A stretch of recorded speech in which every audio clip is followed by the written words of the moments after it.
बोल सियावर रामचंद्र भगवान की जय। उमापति महादेव की जय। सर्वे भवन्तु सुखिनः, सर्वे सन्तु निरामया। कार्यक्रम में आप सबका स्वागत है। सबका मंगल चाहते हुए आज आपको एक राजा की कथा सुनाते हैं।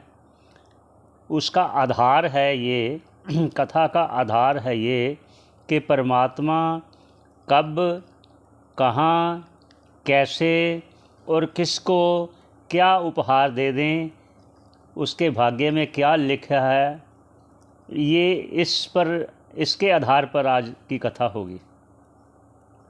तो एक राजा और रानी दोनों शाम के वक्त अपने रथ पर बैठकर जंगल में घूमने जाते हैं। जब घूम रहे होते हैं जंगल के रास्ते में उसको एक बच्चे की चिल्लाने की आवाज़ सुनाई देती है। चीख रहा होता है बच्चा। तो राजा और रानी दोनों का जब वो सुनते हैं आवाज़ तो जाकर देखते हैं कि कहाँ से आवाज़ आ रही है। वो देखते देखते उनको पता चला कि एक वृक्ष के टहनी के ऊपर, मतलब एक बड़ी टहनी है जिसके ऊपर एक कपड़ा बंधा हुआ है और कपड़े में बच्चा पड़ा है। वो चिल्ला रहा है, रो रहा है भूख के मारे। कब का बंधा है राम जाने। ये सोचकर राजा और रानी दोनों उस बच्चे को निकालते हैं उस पालने से, कपड़े का बना हुआ जो था। तो रानी देखकर अचंभित होती है कि छोटा सा बच्चा, कुछ माह का बच्चा लग रहा था। तो राजा भी बहुत अचंभित होता है कि मेरे राज्य में ऐसा कौन सा ऐसा जो व्यक्ति है मुसीबत का मारा हुआ जिसने बच्चे को यहाँ छोड़ दिया। तो उसको अपने साथ राज्य में ले जाते हैं और अपने गुरु से ये प्रार्थना करते हैं कि बताइए इसके बारे में क्या करना चाहिए, ये हमें जंगल से मिला है। और एक और उनका देखिए, दुर्भाग्य भी कहिए और सौभाग्य भी कहिए, दोनों बातें उस राजा के लिए एक ही दिन में वो सिद्ध हो रही हैं। दुर्भाग्य ये था कि वो निस्संतान थे। सौभाग्य ये था कि उनको ये बच्चा तो मिला लेकिन किसका है ये पता नहीं। तो उस गुरुजी ने उनको कहा, राजा का जो गुरु था, तो आप इसको ईश्वर का प्रसाद समझ के आप इसको अपनी संतान के रूप में ग्रहण करें और इसकी पालना पोषणा अपने बच्चे के जैसे करें। तो उन्होंने शुरू किया, उसकी पालना पोषणा किया, बड़ा हुआ, राजा वृद्ध हुआ। तो उसको राजगद्दी पर बिठा दिया। जब राजगद्दी पर बिठाया तो जैसे वो राजा न्यायप्रिय था, धार्मिक था, तो ऐसे ही वो बच्चा भी उसी के अनुरूप बना, धार्मिक था।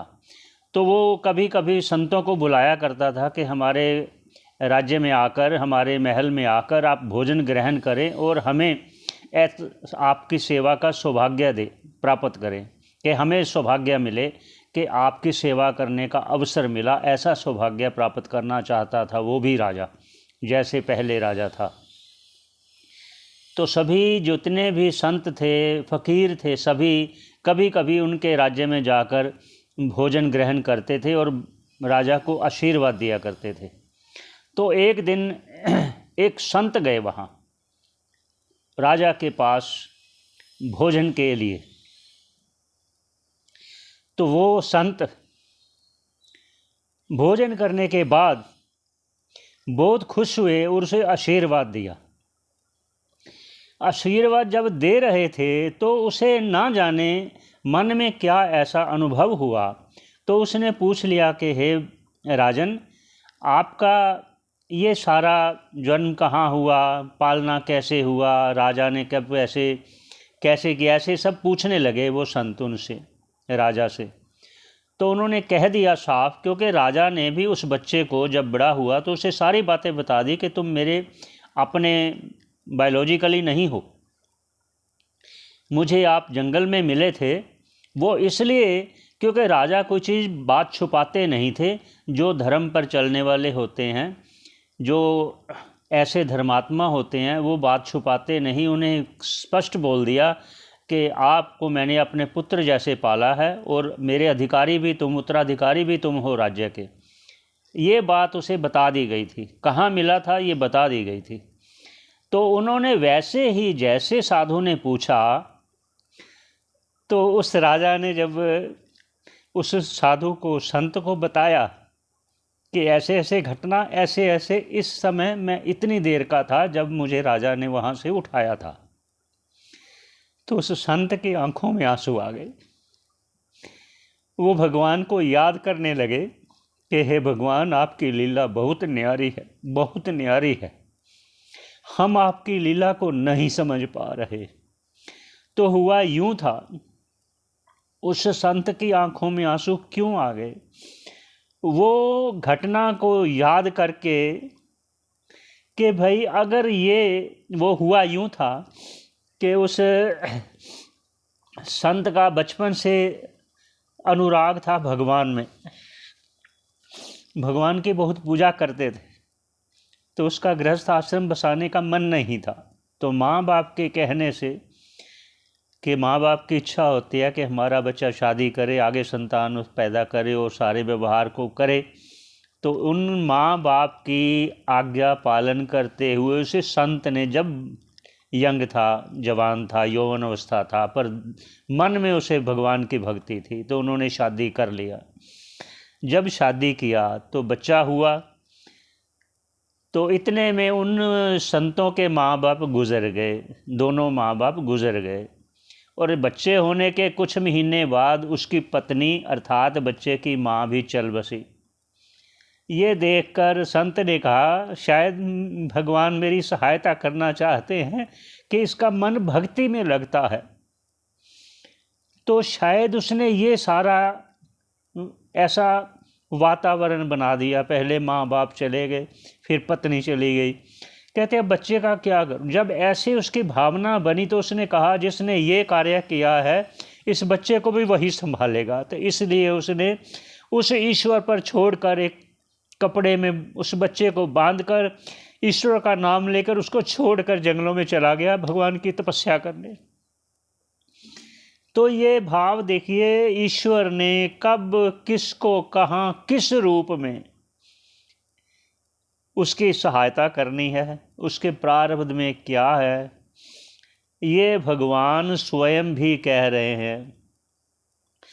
अनन्य चिंतयन्तो माम ये जना पर्युपासते, जो अनन्य भाव से मेरी चिंता करता है, तो अनन्य चिंतयन्तो माम ये जना पर्युपासते तेषाम नित्यभुक्तानाम, ऐसे लोग जो मेरे शरण में आए हुए मेरा ध्यान रखते हैं, तेषाम नित्यभुक्तानाम योग क्षेम वहाम्यहम्, मैं उनके योग क्षेम मैं वहन करता हूँ, अर्थात मैं चिंता करता हूँ। अब योग क्षेम क्या है?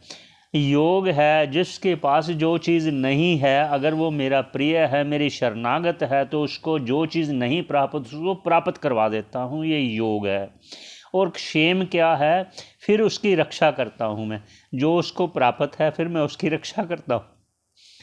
ये है भगत के लिए, और गृहस्थ के लिए भी है। वो कहते कोई गृहस्थी भी है, अपने परिवार में भी है, तो भी मैं उसकी ये रक्षा करता हूँ। वो क्या करता हूँ? उसका भी योगक्षेम मैं करता हूँ। जैसे गृहस्थ को धन की, अन्न की, जल की, वस्त्र की और स्थान रहने की आवश्यकता होती है, ऐसे ही योग करवा देता हूँ उसको, ये मैं उपलब्ध करवा देता हूँ। और फिर क्षेम क्या है? फिर वह जो चीज़ मिली है वो उसकी गायब ना हो, उसको यथाशक्ति यथा योग्य वो मिलती रहे, ये भाव है। ये भगवान का वचन है, ये भगवान की प्रतिज्ञा है।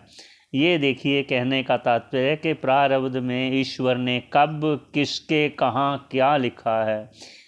इसलिए हम भगवान को सदा याद रखें, उसको याद करते हुए उसको सदा याद रखें, अपना कार्य में व्यस्त रहें, फिर भी उसे याद रखें। यहीं पर विश्राम देते हैं। बोल सियावर रामचंद्र भगवान की जय। सबके मंगल की कामना करते हुए सबका कल्याण हो, इसी पर विश्राम देते हैं। मेरे प्यारे दोस्तों, आशा करता हूँ आपको लाभ हो रहा होगा ये सब श्रवण करके। बोल सियावर रामचंद्र भगवान की जय। सबका मंगल हो।